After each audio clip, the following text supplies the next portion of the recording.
Hi guys, hello.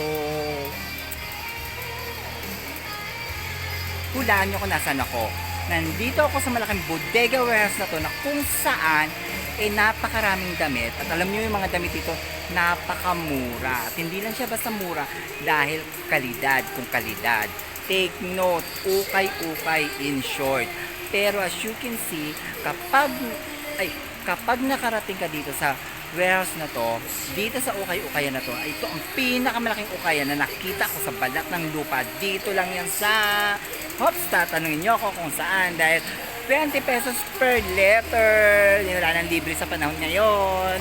Taran! Pak! O, ha? Hanggang dun yan. O, yan. Napapapak.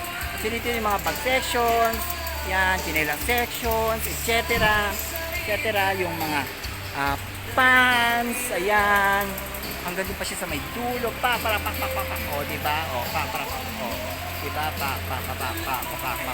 O diba? Napakalaki niya, grabe. As in, winner sa laki. As in, wala ako talagang masabi sa kalaki. As in, ang laki niya, promise. Talagang ito na. At ang take note pa, ang maganda pa dito, napakamura. Shoes, pants, dress, what else? Bags, ano pa ba? Blanket, etc. Lahat mura. Wala kang itatapon. Wala ka ring tatanggihan, promise. Ang ganda-ganda nitong ukayan na to. Kaya guys, tanungin nyo na ako. Ask me where is this? Sa halagang 20 pesos per letter, malalaman nyo na at makakatipid pa kayo. Diba? Bye!